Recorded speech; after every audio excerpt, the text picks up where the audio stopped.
نہیں دیتے کہ آپ کسی دربار پہ جا کے بیٹھ جائیں اور کہے کہ جناب نہ مجھے نکاح کرنا ہے اور نہ مجھے کوئی حق ادا کرنا ہے، نہ مجھے بچوں کا، بہن بھائیوں، ماں باپ کا خیال رکھنا ہے۔ نبی پاک نے تو بھرپور زندگی، آئلی زندگی بھی بھرپور گزاری، معاشرتی زندگی بھی بھرپور گزاری، ازواج مطہرات کے ساتھ حضور کی کمال شفقت، اپنے نواسوں کو حضور کندھوں پہ بٹھا رہے۔ سارے وہ کام جو روٹین میں انسانی زندگی کے لیے ضروری ہے سارے سرکار نے کیے ہیں۔ دین آپ کو بالکل نہیں کہتا کہ آپ سارے کام چھوڑ دیں، مسجد میں آ جائیں، تسبیح لے کے بیٹھ جائیں، بس دین اتنا کہتا ہے کمائی ضرور کرو پر کرنا ذرا جائز طریقے سے، حلال رزق کمانا، خیال رکھنا۔ دین کہتا ہے جہاں ہو وہاں دیانتدار ہو جاؤ، آپ حضور کے طریقہ مبارکہ کو اپنائیں، سب درست ہو جائے گا۔ انسان ایک وقت ایسا آتا ہے جب وہ کاروبار زندگی سے اکتانے لگتا ہے، ایک ہی کام اور ایک ہی طرح کے کام روز کر کر کے اس کی طبیعت بے چین ہونے لگتی ہے۔ پھر وہ ڈھونڈنا شروع کر دیتا ہے میں کون ہوں، کہاں سے آیا ہوں، مقصد حیات کیا ہے۔ دراصل مجھے اپنے آپ کو پانا ہے، اپنے آپ کو تلاش کرنا ہے۔ بہت سارے لوگ اپنی تلاش میں بڑی دور نکل جاتے ہیں۔ ہم نے دیکھا ہے وہ مختلف موٹیویشنل اسپیکرز کے ہتھے چڑھ جاتے ہیں، فلسفیوں کے ہتھے چڑھ جاتے ہیں، زندگی کی گتھیاں سلجھاتے سلجھاتے خود بہت زیادہ الجھ جاتے ہیں۔ فلاں ادیب یہ کہہ رہا تھا، فلاں شاعر یہ کہہ رہا تھا، فلاں قول میں نے اس طرح پڑھ لیا ہے، آج فلاں نے یہ بات کر دی ہے۔ میرا خیال ہے میری طرف دیکھ رہے ہیں آپ سارے۔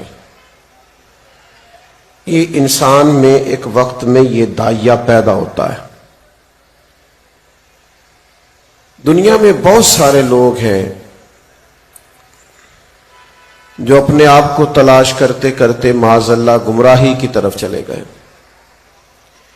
اقبال نے بھی ایک جگہ پہ کہا تھا کہ ڈھونڈتا پھرتا ہوں اے اقبال اپنے آپ کو، آپ ہی گویا مسافر، آپ ہی منزل ہوں میں۔ تلاش کرتا ہے آدمی۔ تو بہت سارے لوگ اس تلاش کے اندر بہت سارے غلط رستوں پہ بھی نکل گئے۔ تو اپنی تلاش کیسے ہوگی، ہم اپنے آپ کو کیسے ڈھونڈیں گے اور اپنے آپ کو کیسے پائیں گے؟ اس کا ایک ہی حل ہے کہ پہلے ہم ڈھونڈیں کہ ہمارا خالق کون ہے، ہمارا مالک کون ہے، رازق کون ہے، پرورش کرنے والا رب کون ہے۔ پھر جب ہم یہ تلاش کرنے لگے تو پھر آپ کو پتہ ہے خالق کو، مالک کو، رازق کو ڈھونڈتے ڈھونڈتے بھی لوگ بڑے بڑے غلط رستوں پہ چل نکلے۔ معاذ اللہ لوگوں نے بتوں کو پوجا، درختوں کی، پتھروں کی، سورج کی اور چاند کی پوجا کر کے لوگ کفر کی طرف بڑھے۔ تو آخر حل کیا ہے؟ کس طرح انسان حقیقت تک رسائی حاصل کر سکتا ہے؟ کس طرح وہ اپنے آپ کو اور اپنے رب کو پا سکتا ہے؟ تو یاد رکھیے گا اس کا صرف ایک ہی رستہ ہے، اس کا صرف ایک ہی طریقہ ہے، وہ صرف ایک ہی بارگاہ ہے جو ہم سے بھی آشنا کرائے گی اور ہمارے رب سے بھی ہمارا رابطہ کرائے گی، اور وہ ذات ہے ذات مصطفیٰ صلی اللہ علیہ وسلم۔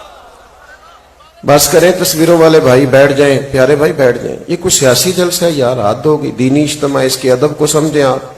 یہ سارا جلسہ بھی بغیر تصویروں کے ہو سکتا ہے، مہربانی کریں اس کے آداب کو سمجھیں، اطمینان سے سب بیٹھ جائیں محبت کے ساتھ۔ یہ ادب والی محفل۔ اللہ تعالیٰ آپ سب کو جزائے خیر عطا فرمائے۔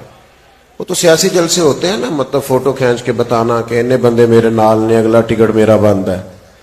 تو سانو تو کسی ٹکٹ دی لوڑ ہی نہیں، سانو تخت ہزارے دی لوڑ کی ہے۔ نالے کی لگے شہر بمبول دے نال، اسی تے اپنی بال کے سیکنے۔ تو مہربانی کریں، یہ اس سے تکلف بڑھتا ہے. بات جو آیا ہے حضور کی بارگاہ میں جو بندہ سب سے پیچھے کھڑا ہے وہ بھی مہمان خصوصی ہے، اس لیے کہ یہ سرکار کی محفل ہے، سب مہمان خصوصی ہیں. میری ڈیوٹی تھی آج بات کرنے کی تو میں یہاں بیٹھ گیا ہوں، جس دن کسی اور کی ڈیوٹی ہوگی میں وہاں بیٹھ جاؤں گا. بھائی اتنی سی بات ہے، باقی کوئی بڑا چھوٹا نہیں، ہم سب ایک جیسے ہیں. تو بات پر توجہ کریں، بزم کی روحانیت کو سمجھیں، اس کی روح کو جانیں، یہ اصل کیا ہے. تو نبی کریم علیہ السلام کی ذات واحد ذریعہ ہے اللہ تعالیٰ کی بارگاہ تک رسائی کا. قرآن مجید نے خود ارشاد فرمایا، یا ایھا الناس قد جاءکم برہان من ربکم، اے لوگو یہ جو تمہارے پاس نبی کریم علیہ السلام آئے ہیں تو یہ تمہارے پاس تمہارے رب کی طرف سے دلیل آ گئی ہے. اب ان کی ذات اتنی بڑی دلیل ہے کہ جو ذات مصطفیٰ تک پہنچ گیا وہ ذات خدا تک پہنچ گیا.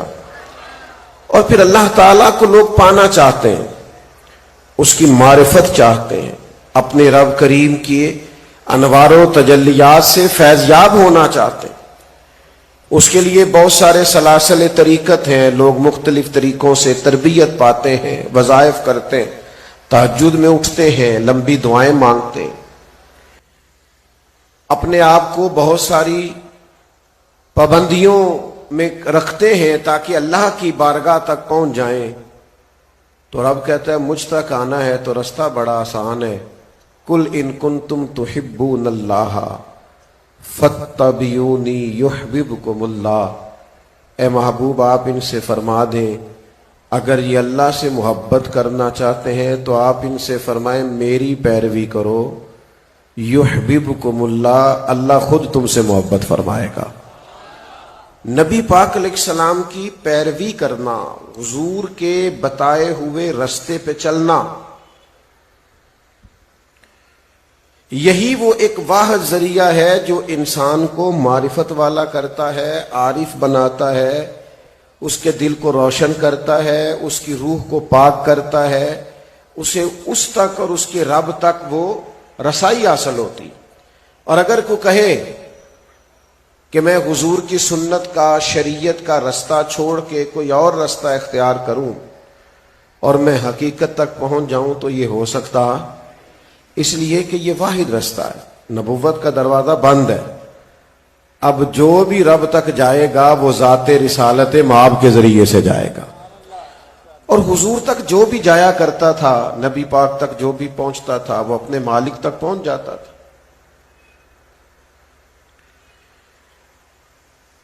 عدی بن حاتم کہتے ہیں جب میں آیا تھا نا حضور کی بارگاہ میں تو مجھ سے پہلے میری بہن آئی تھی. ان کے قبیلے کے ساتھ مسلمانوں کا جہاد ہوا، لڑائی ہوئی، جنگ ہوئی، تو وہ قیدیوں کی ساتھ وہ بھی بارگاہ رسالت میں حاضر ہوئی. تو جب حضور سے انہیں معافی ملی نا تو حاتم تائی کی بیٹی عدی بن حاتم کی بہن وہ واپس گئی اور اپنے بھائی سے جا کے کہنے لگی بھائی میرا اور تیرا خیال یہ تھا کہ وہ معاذ اللہ ایک بادشاہ ہیں اور وہ مختلف علاقے فتح کر کے ایک بڑے بادشاہ بن رہے ہیں، لیکن ہمارا خیال غلط تھا. جن کو میں مل کے آئی ہوں وہ بادشاہ نہیں ہیں، وہ اللہ کے سچے رسول ہیں. میں نے ان کو گہرائی سے دیکھا ہے، چیزوں کو پرکھا ہے، وہاں کے ماحول کو دیکھا ہے.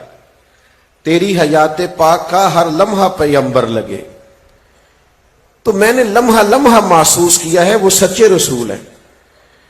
تو عدی کہتے ہیں میں نے اپنی بہن سے کہا کہ میں اسی طرح عورتوں کی باتوں پہ تو یقین نہیں نہ رکھ سکتا، میں جاؤں گا، میں دیکھوں گا، غور کروں گا. عدی کہتے ہیں میں حضور کی بارگاہ میں آیا تو نبی کریم مسجد میں تشریف فرما تھے، چٹائی پہ غلاموں کے ساتھ ہی بیٹھے تھے. آپ کی توجہ ہے میری بات پر؟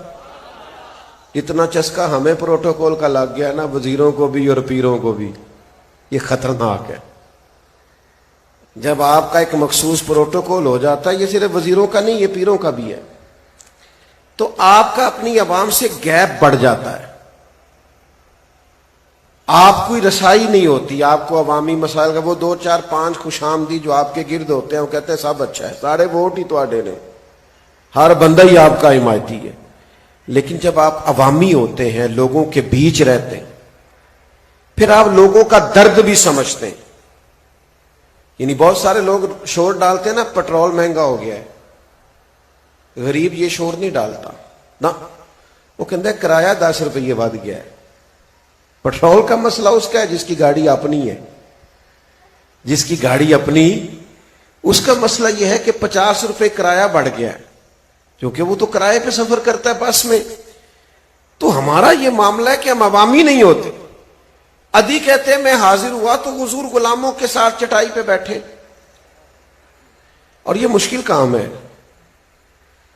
جو لوگ انسانی حقوق پہ بڑا سبق پڑھاتے ہیں نا، ان کے اور ان کے ڈرائیور کا لباس دیکھ کے آپ کو پتہ چل جائے گا یہ کتنے انسانی حقوق کے علم بردار ہیں۔ ان کے اور ان کے ملازم کا رہن سہن پتہ چل جائے گا آپ کو کتنے یہ برابری کے قائل ہیں۔ لیکن حضور غلاموں کے بیچ بیٹھے، ایک سمت علی، ایک سمت عمر صدیق، ادھر عثمان، ادھر، بھلا ان جگمگ جگمگ تاروں میں مہتاب کا عالم کیا ہوگا۔ حضور غلاموں کے بیچ بیٹھے۔ ادھی کہتے ہیں دور سے دیکھا تو میرے دل پہ چوٹ لگی، یہ بادشاہ ہوتے تو لشکر ہوتا، کوئی تخت ہوتا، کوئی ہٹو بٹو کی داستانیں ہوتی، یہ جو غلاموں کے بیچ بیٹھے ہیں نا، یہ سچے رسول ہیں۔ لیکن فرماتے ہیں پھر دوسرے ہی لمحے میرے دل میں خیال آیا مسجد تو کچی ہے، یہ جگہ تو سادہ ہو سکتا ہے، گھر بڑا پکا ہو۔ یہ بھی کئی دفعہ مسئلہ ہوتا ہے نا کہ پیر صاحب کے والد صاحب کے دربار کے بالے کھڑے رہتے ہیں پر کوٹھی ان کی تیار ہو جاتی ہے۔ یہ بھی کئی دفعہ مسئلہ ہوتا ہے، دربار شریف زیر تعمیر ہے، پٹی لگی ہوئی ہے اور گھر کمپلیٹ ہو گیا کئی دفعہ، الا ماشاءاللہ۔ کہا نا اقبال نے، ہم کو تو میسر نہیں مٹی کا دیا بھی، اور گھر پیر کا بجلی کے چراغوں سے ہے روشن۔ تو ادھی کہتے ہیں کہ میرے دل میں خیال آیا کہ شاید گھر بہت بڑا ہو، تو چونکہ میرے دل میں ہی خیال آیا تھا تو خیال آیا کہ مسلمان نیک و بد پہچان جاتے ہیں اور محمد آدمی کے دل کی باتیں جان جاتے ہیں۔ تو حضور علیہ السلام نے فرمایا چلو آپ کو گھر لے چلتے ہیں۔ کہتے ہیں میں عام امام کے گھر نہیں جا رہا تھا، نبیوں کے امام کے گھر جا رہا تھا، رسولوں کے امام کے گھر۔ او دوستو سنو، سادگی کا درس دینا آسان ہے اور سادگی اختیار کرنا مشکل ہے۔ کہتے ہیں میں امام الانبیاء کے گھر گیا، ایک مشکیزہ، ایک چارپائی، ایک چٹائی بچھی ہوئی۔ کہتے ہاتھ بڑھائیں تو گویا ہاتھ چھت تک پہنچ جائیں۔ محبوب نے سادی سی چٹائی پہ مجھے بٹھایا، کھجوریں لے کے آئے اور دودھ لے کے آئے۔ فرماتے ہیں وہ میری طرف کھجوریں نہیں بڑھ رہی تھی، ایمان بڑھ رہا تھا۔ میں نے کہا جن کا گھر اس طرح کا ہو وہ اللہ کے سچے رسول ہیں۔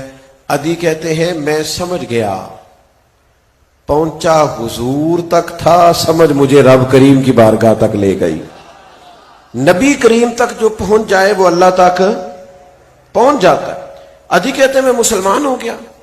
میرے دوستو یاد رکھنا، نبی پاک علیہ السلام کی بارگاہ ایسی بارگاہ ہے کہ جو کریم تک پہنچے، با مصطفیٰ بے رساں خیچرا کے دی ہماؤس، جو حضور کے قدموں تک پہنچ گیا کل دین تک پہنچ گیا۔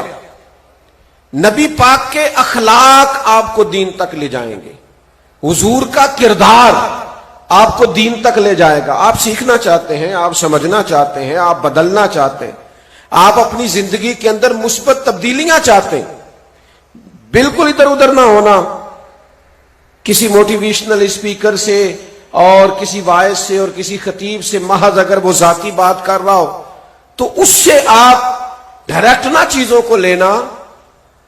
آپ نے اگر سخاوت سیکھنی ہے تو پھر بھی مدینے والے محبوب سے سیکھو۔ آپ نے رشتے نبھانا سیکھنا ہے تو رسول رحمت سے سیکھو۔ آپ کو اپنی زندگی کو مشن والی زندگی اگر بنانا ہے، یعنی با مقصد زندگی، با مقصد زندگی جو ہوتی ہے اس میں بندہ بور نہیں ہوتا۔ با مقصد زندگی میں انسان ذہنی تناؤ کا شکار نہیں ہوتا۔ با مقصد زندگی گزارتے ہیں نا کچھ لوگوں کو کوئی مقصد ہی نہیں نہ ہوتا، با فوٹو شوٹو کھچانا، تعلق شالک بنانا، کچھ کارڈ دینا، کچھ کارڈ لے لینا، یہ مقصد ہوتا ہے۔ فلانا بھی مجھے جانتا ہے، فلانے کو میں بھی جانتا ہوں، یا دو چار لوگوں سے کہہ دینا کوئی حکم ہوا تو دسیا جی، تے جدو حکم دا واری آئی کام ہی ختم ہو جاتا ہے۔ یاد رکھیں میرے عزیز، یہ بے مقصد بے معنی کام نہ کریں. آپ اسی کو دینی مقصد بنا لیں. آپ کسی کی فاتحہ اللہ کی رضا کے لیے پڑھیں, دیکھیں اجر کتنا ہوتا ہے. آپ کسی سے تعلق محض اللہ کی رضا کے لیے کریں گے تو تکمیل ایمان کا ذریعہ بن جائے. با مقصد زندگی آپ کو نہ تھکائے گی نہ آپ کبھی اکتائیں گے. مجھے ایک دفعہ میرے کالج کے دوست نے کہا, چل یار نوکری کر کر تھک گیا, کچھ 4 دن کسی ٹھنڈے علاقے چلیے. میں بڑا اکتایا. میں کہ تو جا بھائی, اسی نہیں اکتائے, ساڈا تے کام ہی بڑا مزیدار ہے. نہ بندہ تھکدا ہے نہ بندہ اکتاندا. وہ جائے جو کسی ٹینشن میں ہو. میں تے اپنی حیاتی تو قربان تھی وہاں, محمد محمد پکیندے گزر گئی. یہ تو مزیدار ہے. میری تو بات بن گئی ہے تیری بات کرتے کرتے. تو بھائی وہ جائے جو کسی ٹینشن کا شکار ہو. ہم تو بڑے سکون میں ہیں, بڑے اطمینان میں. اس لیے ضرورت نہیں پڑی کبھی کہ ذرا تھوڑا سا نکلیں تو تھوڑا سا ٹھنڈک ہو تو کام ہی مزیدار ہے. آپ با مقصد زندگی دیکھیے نا. نبی پاک صلی اللہ علیہ وسلم ایک سفر پہ تشریف لے گئے تو کچھ دنوں کے بعد حضور واپس تشریف لائے. اللہ کے حبیب صلی اللہ علیہ وسلم کا مبارک طریقہ یہ تھا کہ حضور سفر پہ جاتے تو سب سے آخر میں سیدہ فاطمہ کے گھر جاتے, اور واپس تشریف لاتے تو سب سے پہلے سیدہ پاک کے گھر جاتے. تو حضور واپس آئے تو سب سے پہلے شہزادی کے کاشانہ نور میں تشریف لائے. تو لمبا سفر کر کے محبوب آئے تو آثار سفر تھے وجود پر. بظاہر کچھ تھکاوٹ تھی, کچھ لباس پر اس کے اثرات تھے. تو بیٹیاں باپ سے بڑا کیا پیار کرتی ہیں, اور پھر نبی پاک کی شہزادیاں, اور پھر سب سے چھوٹی شہزادی حضرت سیدہ پاک. حضور کا چہرہ نور دیکھا تو آنکھوں میں آنسو آ گئے. یا رسول اللہ صلی اللہ علیہ وسلم, آپ بڑی مشقت فرماتے. دیکھیے اتنے دنوں کے بعد آپ آئے اور آپ کے چہرے پر اور وجود پر بظاہر تھکاوٹ کے آثار, سفر کے آثار. تو حضور نے نا بات کا رخ ہی بدل دیا. ہمیں تو کوئی ہمارا بچہ ایک دکھ سنائے تو ہم کہنا ہے پتر تینوں پتہ ہی نہیں میں بڑی دکھی زندگی گزاری. ہمارے پاس پیچھے 900 صفحہ باقی ہوتا ہے دکھوں کا. ہم تو اور زیادہ 4 آزمائشیں اپنی سنا دیتے ہیں. لیکن اللہ کے حبیب علیہ السلام نے بات کا رخ بدل دیا.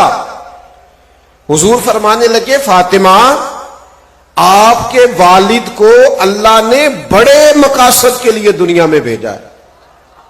ہم بڑے مقاصد لے کے دنیا میں آئے, ہمارے مقاصد بڑے. فرمایا نہ کوئی مکان کچا بچے گا, نہ پکا بچے گا, نہ کوئی جھونپڑی بچے گی جہاں اللہ دین کے پیغام کو پہنچا نہیں دے گا. تو ہمیں اس کے لیے محنت تو کرنی ہے نا, پھر نکلنا تو ہے نا, پھر سفر تو کرنا ہے. تو نبی پاک علیہ السلام کی اخلاق, کردار, یہ آپ کو بتائے گا جینا کیسے. آپ کو سمجھ آئے گی, آپ اپنے آپ سے آشنا ہوں گے, اپنے خالق اور مالک سے آشنا ہوں گے. اپنے آپ سے آشنا ہوں گے تو زندگی گزارنے کا لطف آئے گا. اور جو لوگ رب سے آشنا ہونے لگتے ہیں نا,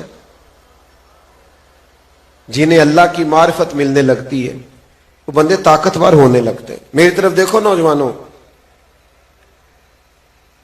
جو جتنا جتنا رب سے آشنا ہونے لگتا ہے اتنا اتنا رب سے ڈرنے لگتا ہے.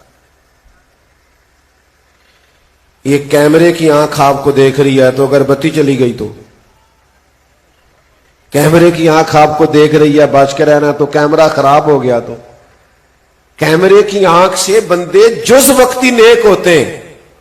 اور اگر کسی کا تصور یہ بن جائے کہ میرا رب مجھے دیکھ رہا ہے اور اسے نہ اونگ آتی ہے نہ نیند آتی ہے تو کل وقتی نیک ہوگا. پھر وہ تنہائی میں بھی نیک ہوگا, اکیلے میں بھی نیک ہو. اللہ کی معرفت جب حضور کے صدقے ملے گی تو آپ کا اپنے رب پہ بھروسہ ہوگا. میں آپ کو ذمہ داری سے بتاتا ہوں, آپ دنیا داروں سے امیدیں چھوڑ دیں گے. آپ کو کسی بندے کے ساتھ امید لگانا اچھا ہی نہیں لگے گا. جس کو رب پر توکل نصیب ہو جائے وہ دنیا کا سب سے طاقتور آدمی ہوتا ہے, مضبوط ہوتا ہے, اسے اللہ پہ بھروسہ ہے. 313 صحابہ بدر میں چلے گئے 1000 سے لڑنے.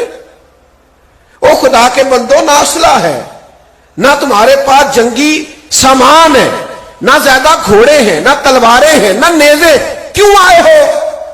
کہنے لگے ہمیں بھروسہ ہے, ہمیں ہمارے نبی نے فرمایا تمہارا رب تمہاری مدد کرے گا. آپ کو جب اللہ پہ بھروسہ نصیب ہوگا، آپ مضبوط ہو جائیں، طاقتور ہو جائیں، آپ فکری بلندی کا شکار ہوں گے، آپ کے اندر سے کمزوریاں، بزدلیاں، بے چینیاں، لوگوں پہ بھروسہ کرنا، کسی کا مال دے کے پریشان ہونا، کسی کی بڑی گاڑی دے کے للچانا، کسی کا گھر بڑا دے کے پریشان ہونا، یہ نکل جائے گا۔ پھر تو حضرت بلال مسجد بھی سوئے نا، مسجد کی چٹائی پہ سوئے اور مسجد نبوی شریف میں جھاڑو دے اور حضور کے مہمانوں کی نوکری کرے، لیکن حضور معراج سے واپس آ کے فرماتے ہیں بلال کیا کرتے ہو؟ میں نے تو جنت میں بھی تمہارے قدموں کی آواز سنی ہے۔ جب آپ رب سے جڑیں گے تو پھر سادے کپڑوں میں بھی بڑا عروج ہے، پھر سائیکل سے اترے تو پھر بھی بڑے باوقار ہے۔ شرط یہ ہے کہ بھروسہ اللہ پہ۔ وہ ہارون رشید آ رہا تھا حج کر کے، امام غزالی نے لکھا ہے، تو وہ گھوڑے پہ یا اونٹ پہ بیٹھا تھا تو ارد گرد اس کے لوگ نعرے لگا رہے تھے، بادشاہ سلامت جو آ رہے ہیں۔ نعرے لگانے والے بڑے سیانے ہوتے ہیں، یہ سبھی کے نعرے لگا لیتے ہیں، سیاسی نعرے کبھی اس کے لگائے، کبھی وہ کہتے ہیں ہمارے سیاستدان کا بھی ہمیں کوئی نہیں پتا، پچھلے 5 سال تو کسی اور پارٹی کے لگا رہا تھا نعرے، پتہ نہیں اگلے 5 سال کسی اور کے نہ لگا دے۔ تو وہ بھی سیانے ہو گئے، وہ بھی اب سب کے لگا دیتے ہیں، کہتے ہیں ایسے ہی چلتا ہے مارکیٹ میں۔ تو ہارون رشید کے دائیں بائیں لوگ نعرے لگا رہے تھے۔ ہارون رشید بڑی نعرے شعرے، بندہ خوش تو ہوتا ہے نا، ہماری گاڑیوں پہ جب پھول گرتے ہیں اور لوگ پیچھے بھاگتے ہیں تو نفس تو تسکین پاتا ہے نا، یہ معاملہ ہوتا تو ہے، اللہ تعالیٰ محفوظ کرے۔ بڑا راضی ہو رہا تھا ہارون رشید۔ اچانک ہارون رشید کی نظر پڑی تو ایک ٹیلے پہ حضرت بہلول دانا بیٹھے تھے، سادہ آدمی مٹی میں بیٹھا ہے بغیر چٹائی، اسی کسی دے کچھ بھی نہیں لگ دے، نہ کوئی ساڈا دردی، بیٹھے آرام سے۔ اور ہارون رشید کی طرف دیکھ کے نہ تو حضرت بہلول دانا ہلکا ہلکا مسکرا رہے ہیں، ہنس رہے ہیں۔ تو یہ بات لوگوں کی ہنسی بڑی معنی خیز ہوتی۔ ہارون رشید گھوڑے سے اترا، سارا مجمع وہیں کھڑا کیا، اور ہارون رشید جا کے حضرت بہلول دانا سے کہا السلام علیکم۔ فرمایا وعلیکم السلام۔ ہنس کیوں رہے تھے؟ تو پھر ہنسے، کہا یہ آپ کے ہنسنے میں کوئی راز ہے؟ تو حضرت بہلول دانا فرمانے لگے ہنس اس لیے رہا تھا کہ یہ جو لوگ تیرے نہیں نعرے لگا رہے، یہ تجھ سے پہلے والے بادشاہ کے بھی اسی طرح ہی نعرے لگاتے تھے، اور تیرے بعد والے کے بھی نعرے، پر تو بڑا عجیب آدمی ہے، تو بڑا راضی ہے کہ میرے نعرے لگ رہے ہیں، یہ تو سب کے لگتے ہیں، تیرے لگ رہے ہیں تو کیا اس میں خوش ہونے والی کیا بات؟ ہارون رشید پر بڑا اثر ہوا۔ بڑے لوگ جو ہوتے ہیں ظاہر ہے ان کے کوئی تقیہ کلام ہوتے ہیں، تو بڑے لوگوں کا تقیہ کلام تھا، وہی اس کا بھی تھا۔ کہنے لگا حضرت میں نے سنا ہے آپ پر کچھ قرضہ ہے، مجھے حکم دیں میں آپ کا قرض اتار دوں، حکم کریں۔ تو حضرت بہلول دانا تھوڑا غصے میں آ گئے، فرمانے لگے ایک بات تو بتا، تیرا رب کون ہے؟ توجہ ہے میری بات پر؟ تیرا رب کون ہے؟ کہنے لگا اللہ۔ تو فرمایا میرا کون ہے؟ سنا کہ اللہ۔ تو فرمانے لگے ہارون رشید پھر یہ تو نہیں نہ ہو سکتا کہ اللہ ہارون رشید کو دیتا جائے اور بہلول دانا کو بھول ہی جائے؟ جہاں اپنا کام کار ہم بندوں سے امیدیں نہیں لگاتے، ہم اپنے رب کریم سے امیدیں لگاتے۔ جب حضور کے صدقے آپ کو معرفت الہی نصیب ہوگی اچھا ہی نہیں لگے گا۔ ویسے تو اب تحفے آئے تو ہم راضی ہوتے ہیں نا، میری خودداریاں تھکنے لگی ہیں، اب میں بھی تحفے پا کے خوش ہونے لگا ہوں۔ لیکن جب انسان خوددار ہو پھر کوئی تعاون کی بات کرے تو غصہ آتا ہے، وہ کہتا ہے جا اپنا کام کر، مجھے میرے رب نے بڑا نوازا، جتنا اللہ نے دیا میں راضی ہوں۔ یہ کب ہوتا ہے؟ جب آپ سرکار کے وسیلے سے معرفت الہی حاصل کرتے ہیں، حضور کے وسیلہ پاک سے۔ میری طبیعت بھی نہیں ہے لمبی چوڑی تقریر کرنے کی، اور آپ کی بزم بھی اثر سے شروع ہے، تھوڑا سا اس مضمون کو آگے لے کے چلو۔ وہ پھر جن لوگوں کو یہ معرفت نصیب ہو گئی تھی نا، وہ پھر حضرت صدیق اکبر جیسے لوگ تھے، حضرت صدیق جیسے، یعنی بادشاہ وقت کو رات کو کسی بوڑھی اماں کے گھر میں جھاڑو دینا پڑے تو پریشانی کوئی نہیں، کسی بوڑھی اماں کے گھر میں پانی بھر کے لانا پڑے تو پریشانی کیوں؟ اس لیے کہ ان کو معرفت الہی نصیب ہے۔ پھر یہی مزاج ہو تو بندے حضرت فاروق اعظم جیسے ہوتے ہیں۔ حضرت سعد بن ابی وقاص پتہ کیا فرمایا کرتے تھے؟ حضرت سعد بن ابی وقاص فرماتے تھے کہ نہ تو عمر اسلام میں ہم سے مقدم ہے، نہ ہجرت میں ہم سے مقدم ہے، نہ نفلی روزے زیادہ رکھے ہیں، نہ نفلی نمازیں زیادہ پڑھی، پر شان زیادہ لے گئے۔ لوگوں نے کہا حضور وہ کیسے؟ تو حضرت سعد بن ابی وقاص فرمانے لگے وہ اس لیے کہ جناب عمر نے دنیا سے کبھی دل نہیں لگایا، دنیا سے بے رغبت رہے، مال دنیا سے دور رہے، دل گویا جب بھی لگایا ہے یا اللہ سے لگایا یا اللہ کے رسول سے لگایا، یعنی پیوند لگے کپڑوں میں بھی خطبہ دے دیا، پرواہ کوئی نہیں، اپنی زندگی ساری سادگی میں گزار دی، مسئلہ ہی کوئی نہیں۔ یہ کب ہوتا ہے؟ جب آپ کی توجہ اللہ کی جانب، شکر کرنا بھی آسان، صبر کرنا بھی آسان، قناعت کرنا بھی آسان، تھوڑے پہ گزارا کرنا بھی آسان، شرط یہ ہے کہ سرکار کے ذریعے سے معرفت الہی نصیب ہو، اپنے حساب سے نہ ترتیب دیا ہوا ہو کہ کوئی نہیں جی خیر ہے، دنیا داری بھی رکھنی پڑتی ہے۔ میرے عزیزو یاد رکھ لیں، سمجھ لیں اس بات کو اور اس پر غور کر لیں کہ معرفت الہی سرکار کے صدقے ملتی ہے، اور اللہ کی معرفت جن لوگوں کو نصیب ہو جائے وہ پھر مضبوط ہو جائے۔ زندگی سے کتنا پیار ہے آج لوگوں کو، آپ نے مجھے بتانا نہیں، ہاں نہ نہیں کرنی، پر کافی سارے لوگ موت سے ڈرتے ہیں۔ نہیں میں کہ تسی ہاں نہ نہیں کرنی، کیمرے نہ آ جائے جی کدھرے، پتہ چل جاتا ہے۔ کافی سارے لوگ موت سے، میں اکثر دوستوں سے کہتا ہوں کافی سارے لوگ پیسوں سے پیار کرتے ہیں تو لوگ غصہ کرتے ہیں، حالانکہ کرتے ہیں۔ کتاب و سنت پڑھ کے دیکھ لیں، لوگ پیسوں سے پیار کرتے ہیں۔ حضور فرماتے ہیں سونے کی 2 وادیاں ہوں تو آدم کا بیٹا کہتا ہے تیسری بھی چاہیے، کرتے ہیں، لیکن آپ منوا نہیں سکتے کسی کو کہ میں کرتا ہوں، کوئی ماننے کو تیار۔ حدیث پاک میں ہے، قرآن مجید میں ہے پیار کرتے ہیں، لیکن لوگ ماننے کو تیار۔ تسی بھی نہ منیا جے۔ ایسے میرے 2-4 دوست ہیں، میں انہوں نے کہندا رہنا، میں کہنا تہاڈے کو پیسے نہ ہون تے تسی بیمار جے لگدے ہو، پر جیب تہاڈی بھری ہوے تے تہاڈی صحت بھی، یعنی وہ کبھی کبھی ان کا اترا چہرہ دیکھوں تو میں ان سے پوچھ لیتا ہوں کہ آج کل گاہک کوئی کاٹا آ رہے ہیں دکان پہ، پتہ چل جاتا ہے کہ صحت مبارک جناب کی ٹھیک۔ یہ موت کا ڈر، یہ پیسوں کا پیار، یہ شہرت سے محبت، یہ اپنی ذات سے لگاؤ،